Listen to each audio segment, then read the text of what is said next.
Assalamualaikum warahmatullahi wabarakatuh dan selamat pagi. Salam sejahtera bagi kita semua. Perkenalkan, saya atas nama Livia Raho dengan NIM B2106026. Saya mahasiswi Universitas Megabuana Palopo, Fakultas Kesehatan, Program Studi S1 Kebidanan. Di video kali ini saya memenuhi tugas UAS yang diberikan oleh dosen kami, Ibu Susianti SST MKEP, dengan mata kuliah Evidence Based dalam Praktik Kebidanan. Adapun topik pembahasan yang akan saya bahas di sini yaitu evidence based dalam praktik kebidanan. Adapun pokok pembahasan yang akan saya bahas di sini yaitu yang pertama pengertian evidence based, kemudian kedua pengertian evidence based praktik, kemudian ketiga tujuan evidence based, kemudian keempat manfaat evidence based, kemudian kelima prinsip evidence based, dan yang keenam itu peran dan tanggung jawab bidan dalam asuhan kebidanan, kemudian ketujuh dan yang terakhir yaitu kesimpulan. Pertama-tama perlu kita ketahui apa itu evidence based. Nah, evidence based dapat diartikan sebagai berikut. Evidence based adalah bukti dan fakta, dan base adalah dasar. Jadi, evidence based adalah praktik berdasarkan bukti. Kemudian kita masuk pada pokok pembahasan yang kedua yaitu pengertian evidence based praktik. EBP atau evidence based praktik adalah sebuah proses yang akan membantu tenaga kesehatan agar mampu update atau CAM dan mampu memperoleh informasi terbaru yang dapat menjadi bahan untuk membuat keputusan klinis yang efektif dan efisien sehingga dapat memberikan perawatan terbaik kepada pasien. Ini menurut Magne 2011. Sedangkan menurut Boswig 2013, evidence based praktik adalah strategi untuk memperoleh pengetahuan dan skill untuk bisa meningkatkan tingkah laku yang positif sehingga bisa menerapkan EBP di dalam praktik.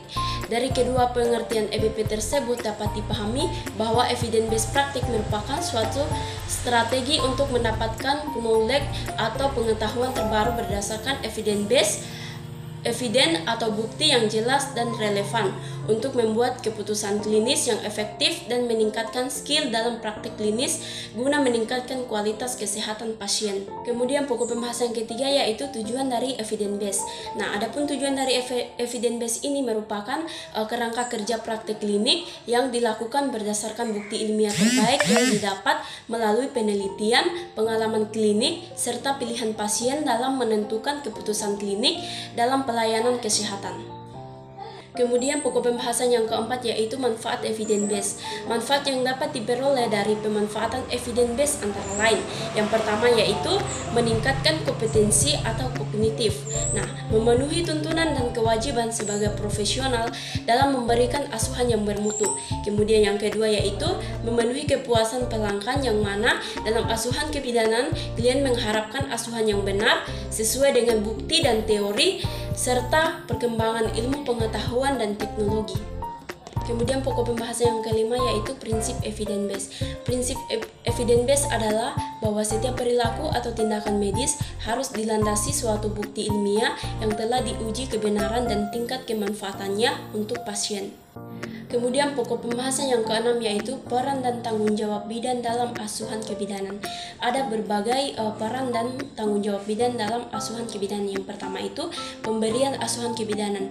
Nah, di sini bidan harus memberikan asuhan kebidanan secara efektif, aman dan holistik dengan memperhatikan aspek budaya terhadap ibu hamil, bersalin, nifas, menyusui, baru lahir, balita, dan kesehatan reproduksi pada kondisi normal berdasarkan standar praktik kebidanan dan kode etik profesi.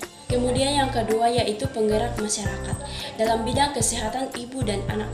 Seseorang yang mempunyai kemampuan menjadi penggerak dan pengelola masyarakat dalam upaya peningkatan kesehatan ibu dan anak dengan menggunakan prinsip partnership dan memberdayakan masyarakat sesuai dengan kewenangan dan lingkup praktik bidan. Kemudian yang ketiga yaitu komunikator. Nah, bidan di sini harus mempunyai kemampuan berkomunikasi secara efektif dengan perempuan, keluarga, masyarakat, sejawat dan profesi lain dalam upaya peningkatan derajat kesehatan ibu dan anak. Kemudian keempat yaitu pengambilan keputusan dalam asuhan kebidanan. Seseorang yang mempunyai kemampuan mengambil keputusan klinik dalam asuhan kebidanan kepada individu, keluarga, dan masyarakat dengan menggunakan prinsip Kemudian pokok pembahasan yang ketujuh atau yang terakhir yaitu kesimpulan. Adapun kesimpulan yang dapat kita ambil dari pembahasan di atas adalah bahwa evidence based merupakan strategi yang efektif untuk meningkatkan kualitas pelayanan kebidanan. Tujuan dari penelitian ini adalah untuk mengeksplorasi secara mendalam hambatan implementasi evidence based, dukungan selama persalinan normal di praktik mandiri bidan atau PBM.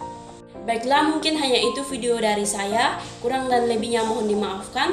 Wassalamualaikum warahmatullahi wabarakatuh dan selamat pagi.